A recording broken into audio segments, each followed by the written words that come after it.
Eve Thiele van basisschool De Meulenbeek in Oostrum is de winnaar van de jaarlijkse vredesposterwedstrijd. De tweede prijs ging naar Loes Verstegen van basisschool De Kruutwis en de derde prijs naar Bo Verschuren van basisschool Petrus Bande. De publieksprijs was voor Jasmijn van der Wielen van De Bongert. De prijzen werden woensdagmiddag uitgereikt in het theehuis van het Odapark in Venray. Dit jaar hebben 12 scholen meegedaan en sommige scholen met 2 klassen, dus er hebben er 16 klassen meegedaan. Ik denk in het totaal tussen de 400 en de 500 leerlingen. Het doel van de tekenwedstrijd is om kinderen in de leeftijd van 11 tot 13 jaar aan te moedigen om over het thema Vier de Vrede na te denken en te discussiëren. De jury prees de winnende tekening van Eve Thiele als een fris en helder beeld dat symmetrisch is opgebouwd. De winnaars werden namens beide Venrayse Lions Clubs welkom geheten door Michette de Rooij, waarna Anita Bijvoet de geschiedenis van de vredesposterwedstrijd uitlegde.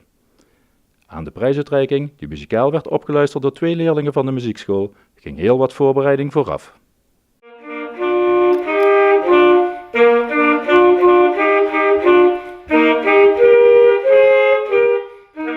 Ze doen het voornamelijk in school. Misschien zijn er kinderen die de tekening mee naar huis mogen nemen, maar in principe gebeurt het op school.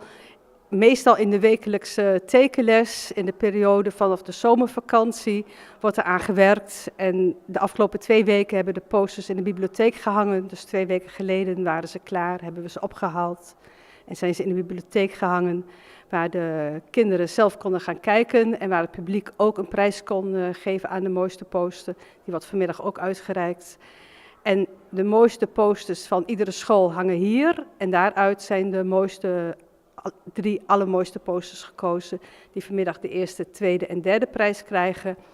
De winnaars krijgen niet alleen de eeuwige roem. De eerste, tweede en derde prijs en de publieksprijs krijgen een geldprijsje en ze krijgen hun eigen poster gefotografeerd en ingelijst. Daarnaast gaan de 3 mooiste posters naar een regionale verkiezing. De beste daarvan gaat naar de landelijke en de beste uit ons land gaat naar Amerika. En daar zijn we hele mooie prijzen te winnen. Eve, Loes, Bo en Jasmijn waren niet alleen blij met hun prijzen, ze mochten na afloop ook nog samen op de foto met wethouder Martijn van der Putten en Lions Club Venray president Jos Nelissen.